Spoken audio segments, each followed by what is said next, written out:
할렐루야. 한번 따라 합시다. 당연히 할 일을 석 달 잘했더니. 한번 다시 한번 따라 합시다. 당연히 할 일을 석 달 잘했더니. 제목을 잘 기억하십시오. 지난주 금요일 날 금요 기도회를 마치고 산기도를 가는데 제가 우리 진재식 집사님 보고 집사님 참 효자이십니다 그랬어요. 그런 생각이 들어갔고, 왜냐하면 아버지 어머니를 잘 섬기면서 참 그 효성이 지극한 것을 제가 늘 마음으로 감사해서 그런 말을 했습니다. 그러니까 집사님이 하시는 말씀이, 목사님 저는 효자가 아닙니다 그러더라고요. 아니 왜요? 그러니까 당연한 일을 하는 거잖아요 그러더라고요. 뭐가 당연하냐 그러니까 아버지 어머니가 자기를 낳아갖고 20년이나 또는 어떤 사람은 30년간 키워준다는 거죠. 그런데 아버지 어머니가 연세가 들어가지고 몸이 약해지고 능력이 없으면 자식이 20년 돌보는 것은 당연한 거 아닙니까? 저는 부모님을 20년간은 제가 돌볼 겁니다 그러더라고요. 우리 진집사님 형제분이 5분이에요. 5남매입니다. 집사님이 하나, 둘, 4번째예요. 넷째입니다. 제가 알기는. 참 그 말에 너무 이렇게 감동이 되는 거죠. 또 그 말 중에서 어떤 부분이 감동이 되냐면 당연히 할 일을 한다는 거죠. 부모 은혜에 감사한 효자입니다. 할렐루야. 하나님은 우리를 부르시고 부르신 사람들에게 뭘 주십니까? 구원의 은혜를 베푸십니다.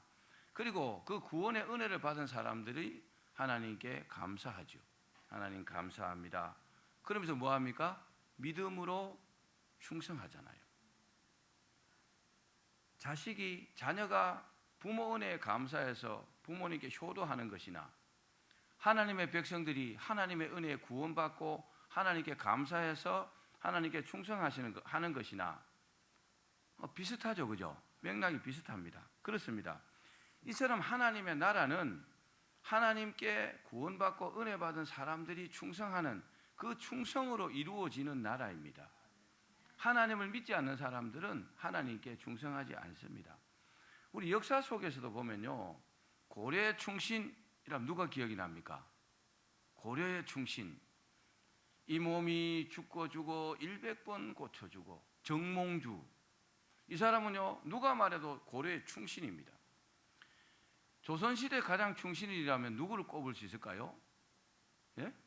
많이 꼽을 수 있겠지만 저는 이순신 장군, 이순신 제독이라고 생각합니다.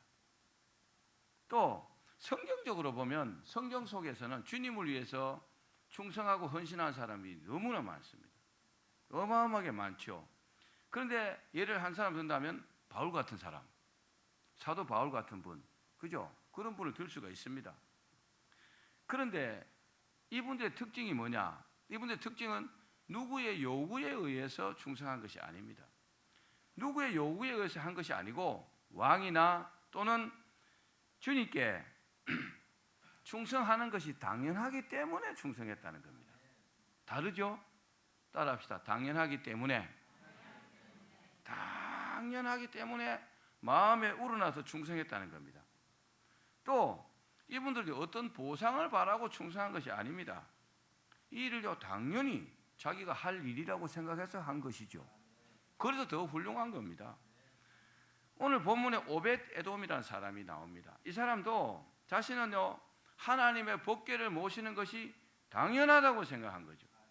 그래서 3개월 동안 자기 집에 하나님의 법궤를 모셨습니다. 그리고 지극정성으로요, 그 법궤를 섬겼습니다. 그런데 하나님께서는요, 이 일을 기뻐하시고 이 오벳 에돔의 집과 자손들에게 엄청난 복을 베풀었습니다. 할렐루야. 당연한 일을 석 달 했더니 하나님께서는요, 이렇게 복을 주신 겁니다. 그러면 어떻게 해서 오벳 에돔이 이처럼 큰 복을 받았는지 우리 성경 속으로 한번 들어가 보겠습니다. 이스라엘 백성들이 엘리가 대제사장이던 시대, 그때는 사사시대입니다. 왕이 없던 시대. 그 시대에 이제 법궤를 앞세워서 막 전쟁을 하고 이렇게 했어요. 근데 법궤를 앞세우니까 신기하게도 이기거든요. 그러니까 늘 법궤를 앞세워서 전쟁을 했습니다. 근데 어떻게 했는지 한 번은 전쟁을 하다가 그만 전쟁터에 법궤를 모시고 갔다 블레셋과 전쟁하다가 그만 저버려 갖고 법궤를 블레셋에게 빼앗겨 버렸어요. 참 큰일 났잖아요. 당시에 법궤는요 하나님을 상징했습니다. 법궤를요 사람들은요 하나님 눈에 보이지 않기 때문에 눈에 보이는 하나님으로 그렇게 모셨단 말입니다. 그런데 블레셋 사람들 어떻게 했냐? 이 법궤를요 자신들이 섬기는 그 다곤 신전 안에 법궤를 갖다 놨어요. 그냥 갖다 놓은 게 아니고 다곤 신에다가 법궤를 갖다 바친 겁니다. 왜요? 다곤 신은 높은 신이고 여호와 하나님은 별 볼 일 없는 신이니까 자기들의 신에게 법궤를 갖다 바친 겁니다. 근데 아침에 자고 일어나니까요 그 다곤 신상이 팍 넘어져 있어요. 얼굴을요 땅에 확 쳐박고 있는 겁니다. 그래 아니 뭐 그럴 수도 있잖아요, 그죠? 뭐 그 돌멩이니까. 그래 이 사람이 세워놔 다시 이렇게 세워놨어요. 그 다음 날 가보니까 그 다음엔요 목이 댕강 잘려고 팔이 똑 잘려 있어요. 다리도 잘려 있어요. 몸뚱아리만 딱 남아 있어요. 그래 이상하다. 누가 일부러 그랬을 리는 없고, 그죠? 그래서 이 사람들이 어떻게 했냐? 그것을 그 다곤신 법궤를요 다른 곳으로 보냈습니다. 어디로 보냈냐? 아스돗이라는 곳으로 보냈습니다. 그런데요 아스돗으로 보냈는데 아스돗에 난리가 난 겁니다. 어떻게 난리가 났느냐? 아스돗에 이제 악종이 생겨가지고 독한 종기가 생겨가지고 사람들이 막 수없이 죽고 막 사람들이 막 망하는 거죠. 그 지역이요 블레셋 지역입니다. 하나님께서 그렇게 하셨겠죠, 그죠? 하나님 기분 나쁘잖아요, 그죠? 하나님만이 참신인데 그 다곤 신전에 갖다 바쳐 놓으니까 이게 말이 되는 겁니까? 말도 안 되는 거잖아요, 그죠? 그러니까 하나님께서 소리 없이 싹 이게요 이 블레셋 사람들을 손보고 있는 겁니다. 그래서 또 아스돗에서 빼내가 다른 곳으로 보냈는데 그곳에서도 마찬가지거든요. 계속 재앙이요 끊이지 않는 겁니다. 하나님의 살아계시는 증거인 줄로 믿습니다. 이제는 블레셋이요 이 법궤가 골칫거리로 전락을 했습니다. 이걸 어떻게 할 수도 없어요. 마음대로 손대지도 못합니다. 그래서 내린 결론이 뭐냐? 이스라엘로 다시 돌려보내자. 그렇게 이제 결론을 내려가지고 소에다가 이 수레에다가 법궤를 싣고 이제 이스라엘로 보냈습니다. 근데 신기하게도 소가요 지가 알아서 이스라엘로 쭉 가는 겁니다. 누가 끌고 가는 것도 아닌데. 할렐루야. 하나님께서 그걸 원하셨겠죠. 그리고 그 법궤가 드디어 나곤의 타작마당에 딱 이르렀는데 갑자기 소가 막 날뛴 겁니다. 소가 날뛰니까 어떻게 해요? 소를 진정시키려고 우사가 법궤를 딱 붙들려고 손을 댔다가 그만 하나님께서 딱 쳐서 우사가 그 자리에서 죽고 말았습니다. 우사는요 잘 몰랐던 거죠. 그 법궤는요 아무나 손댈 수 없는 것이거든요. 법궤를 손댈 수 있는 사람들은 정해져 있습니다. 제사장만이 손댈 수 있습니다. 우사는 제사장이 아니거든요. 그래서 하나님께서 본보기로 죽이신 거죠. 법궤가 하나님은 아니지만 하나님을 상징하는 것이니까 이 모습을 이제 사람들이 막 봤어요. 많은 사람들이 보고 너무나 두려워했어요. 다윗도 나중에 그 자리에 있었습니다. 너무 두려워서 다윗은요 자기가 그런 과정을 통해서 중간에 왕이 돼갖고 그 법궤를 자기 다윗성으로 모시려고 온 거예요. 참 좋은 마음이잖아요. 근데요 덜커덩 겁이 난 겁니다. 왜요? 법궤를 손대려 그 자리에 죽어버렸잖아요. 그리고 또 뭘 알겠어요? 블레셋에서 재앙이 일어났던 그 재앙들을 다 안다 이 말이요. 그리고 이제는요 법궤가 두려워진 겁니다. 무서워진 겁니다. 그런데 그래서 어떻게 했냐? 이 법궤를요 오벳 에돔의 집으로 보냈습니다. 오벳 에돔이라고 해서 그것을 모르느냐? 다 알고 있는 거죠. 우사가 죽은 것도 알고 블레셋에 재앙이 일어난 것도 알고 다 아는 겁니다. 그런데 오벳 에돔은요 그냥 기쁜 마음으로 당연한 마음으로 그 법궤를 모셨어요. 얼마 동안요? 3개월 동안. 자, 그 결과를 한번 봅시다. 사무엘하 6장 11절입니다. 시작. 여호와의 궤가 가드 사람 오벳 에돔의 집에 석 달을 있었는데 여호와께서 오벳 에돔과 그의 온 집에 복을 주시니라. 아멘. 오벳 에돔이 법궤를 3개월 모셨는데 엄청난 복을 받은 겁니다.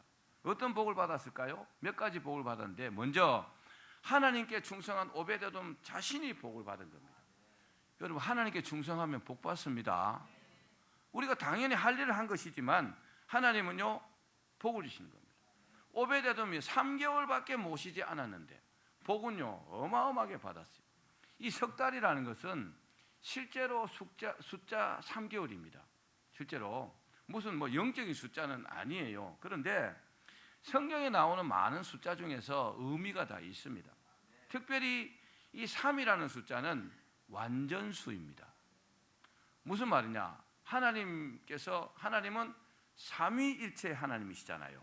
아멘. 3이라는 숫자가 들어가잖아요. 그 다음에 예수님께서 무덤에 며칠 동안 계셨죠? 3일 동안 계셨잖아요. 그 예수님께서 십자가에 달려 계실 때 3시간 동안요 깜깜해졌어요. 그 3이라는 숫자가 많이 나오는데 이 외에도 많이 나옵니다. 근데 많이 나오는데 이 3개월 동안 헌신했다 하는 이 의미는 영적으로 우리가 해석을 하면은 완전한 헌신, 하나님 앞에 정말 지극정성으로 잘 했다는 겁니다. 그렇게 한 헌신과 충성을 의미하는 것입니다. 다른 사람 보기에도 또 복받았어요. 자신도 복받았는데 다른 사람 볼 때에도 복받았다는 겁니다. 자, 우리 12절도 읽어봅시다. 시작. 어떤 사람이 다윗 왕에게 아뢰어 이르되 여호와께서 하나님의 궤로 말미암아 오벳에돔의 집과 그의 모든 소유에 복을 주셨다 한지라. 아멘. 우리가 복을 받고 여러분 평안하게 잘 사셔야 합니다. 그런데요 다른 사람이 볼 때에도 우리가 복받은 사람이 되어야 합니다. 뭐 저나 여러분 자신은요 나는 복받았다고 생각하는 그걸로 만족하지 마시고 다른 사람이 볼 때도 복받았다고 인정받는 것이 중요하다 이 말이에요. 다른 사람이 볼 때 복받았다는 것은 뭘 보고 알까요? 어떤 외형적인 모습을 보고 알 겁니다. 재물이 많아졌다든지 명예가 높아졌다든지 권력이 높아졌다든지 요즘 속된 말로 뭡니까? 참 잘 먹고 잘 사는 모습을 보고 이야 복받았구만 그렇게 인정한다는 겁니다. 저와 여러분들 이런 복을 받기를 축원합니다.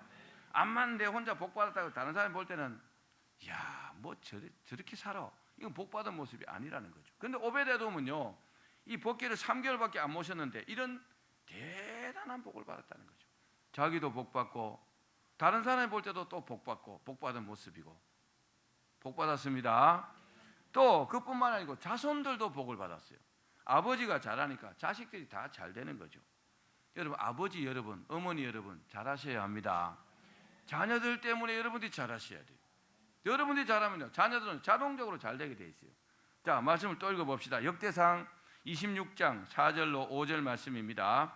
시작. 오벳에돔의 아들들은 맏아들 스마야와 둘째 요사박과 셋째 요아와 넷째 사갈과 다섯째 느다엘과 여섯째 암미엘과 일곱째 이사갈과 여덟째 불레데니 이는 하나님이 오벳에돔에게 복을 주셨음이라. 아멘. 여기 말고도 숫자가 훨씬 많습니다. 오벳에돔의 자손들은 62명입니다. 성경에 나와 있는 숫자가 62명인데 이 자손들 모두가요 오벳에돔 때문에 복받았다는 겁니다. 할렐루야. 저도 늘 그렇게 기도합니다. 하나님 저도 복받아야 하지만 저 때문에 우리 자손들 또 우리 후손들 또 우리 성도들 복받게 해달라고 말입니다. 아멘. 사람이요 자기 혼자만 이렇게 생각하고 사는 사람들은 큰 복은 받지 못합니다. 왜냐? 그만큼 좁기 때문에 작기 때문에. 그런데 넓게 생각하는 사람들은요 복 주시지 않을 수가 없어요. 내가 잘해야지. 내가 잘해야 우리 교회가 복받지. 내가 잘해야 우리 자식들이 복받지. 그러면요 삶의 자세가 다릅니다. 내 혼자 희생해서 내 혼자 좀 고생해도 모두가 잘 되는 방법이 있다면 그렇게 한다는 겁니다. 기억하십시오. 아무튼 오벳에돔이 3개월 동안 충성했더니 복귀를 모셨더니요 이렇게 복받았다는 거예요. 자기도 복받고 다른 사람이 볼 때 다 복받은 사람처럼 보이고 자식들도 다 잘되고 말입니다. 이런 축복이 있기를 축원합니다. 사랑하는 여러분, 저와 여러분도 하나님께 충성함으로 이 오벳에돔과 같은 복을 받기를 축원합니다. 그러면 오벳에돔이 어떻게 충성했길래 이런 큰 복을 받았을까요? 몇 가지로 말씀드리겠습니다. 첫 번째는 다른 사람은요 법궤를 두려워하고 싫어했어요. 다른 사람을 법궤를 두려워하고 모시기를 싫어했는데 오벳에돔은요 당연한 마음으로 모셨다는 겁니다. 할렐루야. 이건 굉장히 중요한 요소입니다. 하나님의 일이요 쉽지 않습니다. 쉬운 일이 아니에요. 또 선뜻 나서서 막 하고 싶은 일이 아니에요. 그런 일도 있죠. 그죠?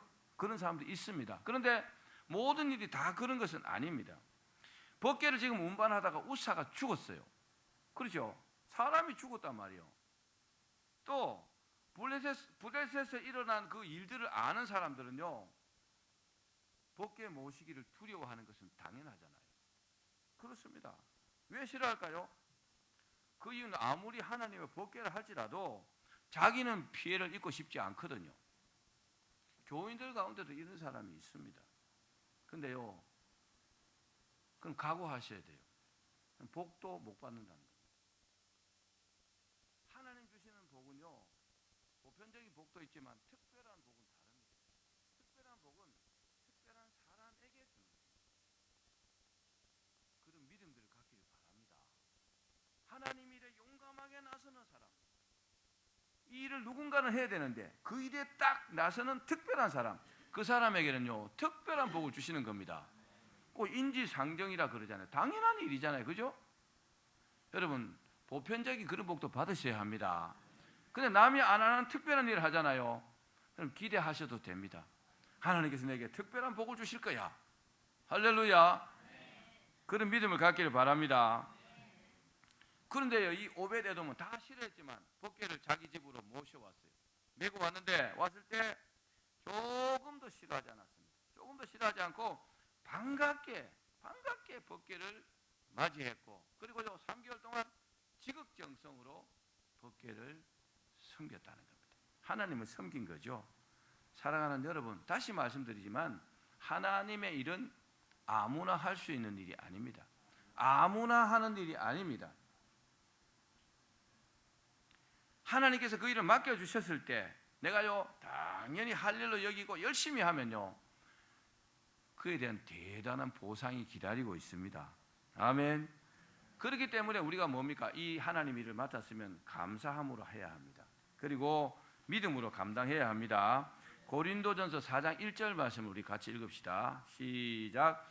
사람이 마땅히 우리를 그리스도의 일꾼이요 하나님의 비밀을 맡은 자로 여길지어다. 아멘.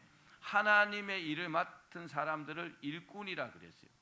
다른 말로 뭡니까? 하나님의 비밀을 맡은 사람. 우리가 주님의 일을 하기 위해서는 하나님의 일꾼들이 되어야 합니다. 교회에는 3군이 있다 그랬잖아요. 첫 번째는 구경꾼. 구경꾼은요 그냥 구경만 해요. 두 번째는 말꾼. 이 사람은요 손발은 움직이지 않고 요거 갖고 해요. 요거 말꾼입니다. 세 번째는 뭐가 있을까요? 일꾼이 있다는 거죠. 일꾼은요 묵묵하게 일을 열심히 하는 사람들입니다. 이 사람들은 자기의 시간과 물질을 아끼지 않습니다. 하나님 앞에 충성합니다. 이런 사람들에게 하나님께서 비밀을 맡긴다는 거죠. 비밀은요 보통 둘만 아는, 둘만 꼭은 아니지만 하나님과 내가 이렇게 공유할 수 있는 그런 특별한 일들을 비밀이라고 말하는 거죠. 그래서 하나님의 비밀을 맡은 자로 그렇게 여기라고 그랬어요. 여러분 일꾼들이 되시길 바랍니다. 또 한 가지 중요한 것이 있습니다. 우리 히브리서 11장 26절 말씀을 같이 읽어봅시다. 시작. 그리스도를 위하여 받는 수모를 애굽의 모든 보화보다 더 큰 재물로 여겼으니 이는 상 주심을 바라봄이라. 우리가 주님께 헌신하고 충성하는 것이 당연합니다. 당연하지만 이렇게 충성하는 사람들에게는 하나님은요 큰 상을 베푸신다는 겁니다. 아멘. 저는 목사이기 때문에 성도들에게 일을 시킬 때가 많아요. 그러면 참 감동적으로 일하는 사람들이 많습니다. 그런 사람들을 볼 때요, 이야 정말 제가 돈이 많으면 제 돈이라도 다 주고 싶을 만큼 그런 마음들이 들어요. 어려운 일 있으면 제가 도와주고 싶단 말입니다. 하나님도 역시 마찬가지라는 거죠. 하나님 일에 충성하면 여러분 복 받는다는 사실을 믿으시기를 바랍니다. 우리가 주님의 일을 할 때 모든 일이요 순조로운 것은 아닙니다. 때로는요 어려움이 우리 앞을 딱 가로막을 때도 있어요. 그죠? 그러나 이 어려움은요 우리의 어떤 태도에 따라서 이 어려움이 해소되기도 하고 그 어려움 때문에 이 일을 더 이상 하지 못할 때도 있고 그렇습니다. 어려운 일이 생기면 여러분 올바른 태도를 가지셔야 합니다. 하나님 믿는 태도를 가지셔야 합니다. 그 콜럼버스가 맨 처음에 인도로 가려고 이제 항해에 나섰어요. 근데요 그때 당시에 배가 좀 열악하잖아요, 그죠? 배 크기도 작고 뭐 여러 가지로 뭐 돛담배니까 어렵잖아요. 그러니까 가는데 시간이 많이 지났어요. 한 달쯤 항해했을 때 선원들이 들고 일어난 거죠. 선원들이 데모를 시작한 겁니다. 왜요? 가지 말자는 거죠. 가봐야 끝도 없는 이 바다 왜 가는 거냐는 거죠. 근데 선장이요 선언하고 다른 점이 있습니다. 리더는요 쫄병들하고 다른 점이 있어야 돼요. 그렇지 않으면 그 사람 리더가 되면 안 돼요. 근데 콜럼버스가 뭐라고 했느냐, 낙심하지 마라, 걱정하지 마라, 반드시 우리는 인도를 발견할 수 있다, 인도에 도착할 수 있다, 새로운 대륙을 발견할 수 있다는 거죠. 그런 어떤 격려와 위로를 통해서 또 대단한 어떤 리더십을 통해서 그 결과로 결국은 신대륙을 발견했다는 겁니다. 여러분 어려움이 생겼을 때 좋은 태도를 갖길 바랍니다. 믿음의 태도를 가지셔야 돼요. 하나님이 되게 하실 거야. 믿고 기도하면서 인내하면서 나가는 거죠. 그래야 뭔가 이루어진다는 거죠. 하나님의 비밀은요 항상 가려져 있어요. 오픈되어 있지 않습니다. 근데 거기는 인내와 믿음과 충성으로 나가는 사람들에게요 보이게 하시는 겁니다. 꼭 기억합시다. 그렇습니다. 하나님을 믿고 믿음으로 충성하면 하나님께서 반드시 더 큰 복을 주십니다. 오벳에돔은 법궤를 모시니 남들이 다 싫어했지만은 자신은 당연하다고 생각했습니다. 그래요. 제가 당연히 모셔야죠. 다 싫어한다고? 괜찮습니다. 제가 모시겠습니다. 제가 하겠습니다. 제가 섬기겠습니다. 사람이 죽었다고 괜찮습니다. 저 죽어도 괜찮습니다. 뭐 어차피 죽을 건데요. 뭐 제가 믿음으로 충성하겠습니다. 그런 마음과 믿음으로 3개월을 모셨는데 엄청난 복을 받았잖아요. 할렐루야. 두 번째 따라합시다. 자신의 이름에 부끄럽지 않게 살았다. 호랑이는 죽어서 가죽을 남기고 사람은 죽어서 이름을 남긴다 그러죠. 이름이요 굉장히 중요합니다. 이름이 안 좋으면 바꾸십시오. 제가 권하고 싶어요. 성경에도 아브라함이 아브라함으로, 사울이 바울로 하나님이 직접 이름을 바꾸어 주셨어요. 이름이요 너무 중요합니다. 오벳 에돔이란 이름은 에돔에 섬기는 자 이런 뜻입니다. 한번 따라합시다. 에돔에 섬기는 자. 사람의 이름은요 그 이름처럼 되라고 이렇게 지어주는 거예요. 계속 오벳 에돔 그럼 뭡니까? 에돔에 섬기는 자, 에돔에 섬기는 자 계속 불러주잖아요. 에돔에 섬기는 자야, 에돔에 섬기는 자야. 아브라함 그럼 뭡니까? 열국의 아버지, 열국의 아버지가 되라고 불러주는 거예요. 오벳 에돔이라고 지어줬는데 이 아버지가 그런 바람으로 지었을 겁니다. 그 에돔에서 가장 하나님을 잘 섬기는 자가 되게끔 바라는 마음으로 말입니다. 그죠? 그렇습니다. 이 오벳 에돔은요 아버지의 바람대로 살았다는 거죠. 에돔에서 가장 하나님을 잘 섬기는 사람으로 남들이 법궤를 섬기기를 모시기를 싫어할 때, 두려워할 때 기꺼이 자기가요 그 이름에 걸맞도록 그 실천하는 겁니다. 할렐루야. 얼마나 중요합니까? 다 안 한다고 할 때 하나님을 위해서 믿음으로 용감하게 나선 거죠. 여러분 우리가요 솔직히 이런 말씀 드리면 어떻게 생각할지 몰라도 때가 되면 죽잖아요. 그죠? 아둥바둥 살려고 하지만 사실은요 죽음을 향해서 달려가고 있잖아요. 하나님을 위해서 멋지게 한번 한 가지 일을 하고 하나님 부르실 때 가면 얼마나 멋있겠어요. 순교자들이 다 그런 거잖아요. 그죠? 근데 막 안 죽으려고 요리 빠지고 조리 빠지고 미꾸라지 빠지다 결국은 죽습니다. 진시황도요 50도 못 살았어요. 아무리 애를 써도 생명은요 하나님께 달린 겁니다. 그러니까 살아있을 때 하나님 앞에요 막 최선을 다해서 사는 거죠. 그 삶이 복된 줄로 믿기를 바랍니다. 이 아메리카 대륙을 발견한 콜럼버스, 아까 말씀드렸는데 이 사람의 원래 이름이 뭐냐 하면은 크리스토퍼 콜럼버스입니다. 자, 크리스토퍼라는 게 무슨 말이냐? 그리스도를 지고 가는 자라는 그런 뜻입니다. 아버지가 아니면 할아버지가 그렇게 지었겠죠. 크리스토퍼 콜럼버스. 그런데 이 콜럼버스는요 그리스도를 지고 간 것이 아니고 일평생 뭐였냐? 황금을 쫓아다녔어요. 이름에 걸맞게 살지 못했습니다. 그러다가 인생의 황혼기에 아주 괴로워하면서 하나님 앞에 회개했습니다. 자기가 평생을 황금을 쫓아다니다 보니까 너무 삶이 후회스럽거든요. 늙어갖고 깨달은 겁니다. 나이가 이제 많이 돼갖고 인생이요 황혼기에 접어드니까 잘못 살았다는 것이 이제 생각이 되었습니다. 그래서 이렇게 기도했어요. 주여, 내 이름이 그리스도를 지고 가는 자인데 지금까지 저는 헛된 것만 쫓아다녔습니다. 신대륙을 발견하고 뭐 어쩌고 하는 이 모든 것이요 목표가 뭐냐? 황금을 얻기 위한 거예요. 콜럼버스 훌륭한 줄 알지만 그런 면에서는요 그냥 돈에 눈이 어두웠던 사람이었던 것 같아요. 그대로 만약 인생 끝났다면 이 사람은 별 가치가 없는 사람들입니다. 그래서 이제부터 그리스도를 지고 가는 크리스토퍼가 되겠습니다. 그렇게 하나님 앞에 기도하고 남은 여생을요 하나님의 영광을 위해서 살았다고 합니다. 늦게라도 깨달았을 이 사람은요 그 이름에 걸맞게 살았습니다. 여러분, 우리가 하나님의 영광을 가리지 않는 삶이 되어야 합니다. 그게요 우리 이름에 걸맞게 사는 거예요. 우리는 누굽니까? 예수 그리스도를 믿는 그리스도인들이잖아요. 아멘.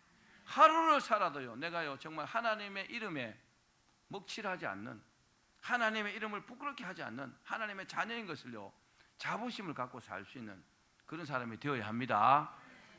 마지막 세 번째 따라합시다. 하나님을 배반하지 않았기 때문이다. 오베데돔이 복받은 세 번째 이유는요 하나님을 배반하지 않았기 때문에 복을 받은 거예요. 하나님은요 사람을 절대로 배반하지 않습니다. 하나님께서 사람을 배반하지 않는다 이 말이에요. 그렇기 때문에 하나님은 하나님을 배반하지 않는 사람들을 좋아하시고 축복하십니다. 여러분 천국 가는 날까지 하나님을 배반하지 말기를 바랍니다. 인류 역사 속에서 하나님은요 수많은 사람들에게 배신을 당해 배반당해 왔습니다. 에덴부터 아담과 하와로부터 배반당한 거잖아요. 또 구약 성경을 보면 이스라엘 백성들에게 수없는 배반을 당했습니다. 또 신약 보면 가나안 유다까지 얼마나 많은 배반을 당했는지 모릅니다. 그때마다 저들을 사랑하시는 하나님은 내가 너희들을 이렇게 위해서 나를 이렇게 배반해 정말 속을 끓였을 겁니다. 오늘 본문에서도 하나님은 이 홈리와 비느하스를 비롯한 수많은 사람들에게 이용과 배반을 당했습니다. 여러분 우리가요 아니라고 하지만 때로는 하나님을 많이 이용합니다. 하나님은 아시면서도요 이용당해 주십니다. 하나님 이렇게 해주십시오. 제가 이렇게 할게요. 화장실 갈 때만 화장실 나오면요 마음이 싹 돌변하는 경우가 얼마나 많은지 모릅니까? 정말로 그런 일이 많습니다. 그런데 하나님은 심지가 굳은 자를요 좋아하십니다. 아멘. 세상이요 우리를 유혹합니다. 사람이 심지가 굳은 사람들이 결국은요 큰 인물이 됩니다. 그런데 오베데돔은 달랐어요. 그 배반하는 사람들 보았을 때 하나님의 마음이 얼마나 허탈했겠어요. 그렇죠? 얼마나 배신감을 느꼈겠어요. 그러나 이때 유일한 한 사람 오벳에돔만은 달랐다는 겁니다. 여러분들이 바로 제2의 오벳에돔이 되기를 바랍니다. 다른 사람이 싫어하는 일, 또 다른 사람은 자기가 죽을까봐, 자신에게 피해가 올까봐 법궤를 슬슬슬슬 피했어요. 도망을 슬슬슬 갔습니다. 그런데 오벳에돔만은 법궤를 섬기는 일에 조금도 망설이지 않았다는 겁니다. 이렇게 하나님 보시기에 남달랐기 때문에 오벳에돔은 하나님의 법궤를 석 달 모셨지만, 석 달밖에 안 모셨지만 큰 복을 받은 것입니다. 3개월이 지나자 사람들이 법궤를 다윗성으로 옮겼습니다. 그때 여러분 어떤 일이 있었는지 압니까? 다윗성은요 지금의 예루살렘입니다. 보통 사람 같으면 뭐 안녕히 가십시오 그랬을지도 모릅니다. 근데요 이 오벳에돔은요 예루살렘으로 이사를 했습니다. 법궤를 따라갔단 말입니다. 할렐루야. 그러니까 마음이 좀 남다른 것 같아요. 하나님 가는 곳이면 내가 어디든지 가겠다고. 이야, 정말 복 받을 수 있는 사람입니다. 그러니까 그 후손들을 보면요 전부 다 성전 문지기 반차를 따라서요 오벳에돔의 후손들이요 성전 문을 딱 지키는, 여러분 믿을 만한 사람이 문지기잖아요, 그죠? 할렐루야. 얼마나 믿을 만하면요 후손들이 계속 반차를 따라서 전부 다 성전 문지기가 되었을까요? 그만큼 충성스럽기 때문에 그렇게 하나님께서 시키신 겁니다. 말씀을 맺겠습니다. 사랑하는 여러분, 천국 가는 날까지 하나님을 배반하지 말기를 바랍니다. 하나님을 배반해서 이단에 빠지든지 아니면 세상에 미혹돼서 세상 유혹을 따라가든지 그러면 큰일 납니다. 하나님을 믿다가 하나님을 배신한 사람들은요 더 큰 벌을 받습니다. 왜요? 모르는 사람들은 몰랐기 때문에 그렇다 하지만 아는 사람들은 알고도 그렇게 행하면 큰일 납니다. 하나님께서 유일하게 성경에 친구다 이렇게 말씀하신 사람이 아브라함입니다. 잘 아시죠? 이유가 뭔지 아십니까? 아브라함은 변함없이 하나님을 사랑했습니다. 할렐루야. 얼마나 하나님이 좋아했는지 몰라요. 너는 나의 벗이다 그랬어요. 친구다 그랬어요. 어떻게 신이신 하나님께서 피조물인 사람에게 친구라고 말할 수 있습니까? 또 욥기 1장 22절을 한번 봅시다. 시작. 이 모든 일에 욥이 범죄하지 아니하고 하나님을 향하여 원망하지 아니하니라. 아멘. 우리가 너무나 잘 알다시피 욥은요 하나님께 엄청난 시험을 당한 사람이요, 하나님께서 허락하셨기 때문에 하나님께서 시험하셨다 그렇게 말해도 틀리지 않습니다. 물론 마귀를 통해서 한 유혹이기도 하지만 그럼에도 불구하고요 변함없이 전혀 믿음이 변하지 않았어요. 변함없이 하나님을 사랑하고 하나님을 믿었습니다. 그 결과 어떻게 됐어요? 욥은요 동방에서 최고로 부자였어요. 그 부자가 갑절의 복을 받았다는 겁니다. 최고 부자가 갑절로 복 받았으니까 엄청나게 복 받았죠. 할렐루야. 우리가 주님을 섬기다 보면 어려운 일도 있고 힘든 일도 있어요. 왜 없겠어요? 사람 살아가는데 목사님 제가 이 일을 맡았으니 저는요 천국 가는 날까지 끝까지 하겠습니다 쭉 가는 사람 있을까요? 없어요. 중간중간에 다 어려움이 있습니다. 그러나 그 어려움들로 믿음으로 기도하면서 극복하면요 하나님께서 큰 은혜 주십니다. 꼭 기억하셔야 합니다. 하기 싫을 때도 마찬가지요. 하기 싫어. 어떤 사람 하기 싫어 그만둬요. 어떤 사람 제가 그 주일학교 차량 운전시켰더니만 그거 하기 싫어서 교회 나가는 사람도 있더라고요. 안녕히 가십시오 그랬어요. 잡지 않습니다. 일하기 싫어서 가는 사람 못 두고 할 거예요. 그럼 그 결과도 자기가 책임져야 되는 거죠. 제가 교회를 개척할 때 어떤 분이 그러더라고요. 목사님 뭐하러 교회를 개척합니까? 어렵게. 제가 그랬어요. 어려우니까 내가 해야지. 교회 개척이 어려우니까 내가 개척하는 거 아니냐. 이 어려운 일을 다른 사람 시킬 수 없지 않느냐. 그래서 내가 하는 거라고 그랬어요. 그러니까 아무 말도 안 하더라고요. 쉬운 것만 찾아다니고 요령만 부리고 무슨 복을 받겠어요. 여러분 어려운 일 우리가 해야 합니다. 또 그 일이요 당연히 우리가 할 일이에요. 오늘 오벳에돔과 같은 그런 충성. 오벳에돔이 당연히 할 일을 했고 남이 싫어하거나 무서워해도 자기가 감당하겠다는 겁니다. 한번 따라합시다. 제가 하겠습니다. 얼마나 복 받았어요. 이런 오벳에돔과 같은 믿음과 헌신으로 큰 복 받기를 주의 이름으로 축원합니다.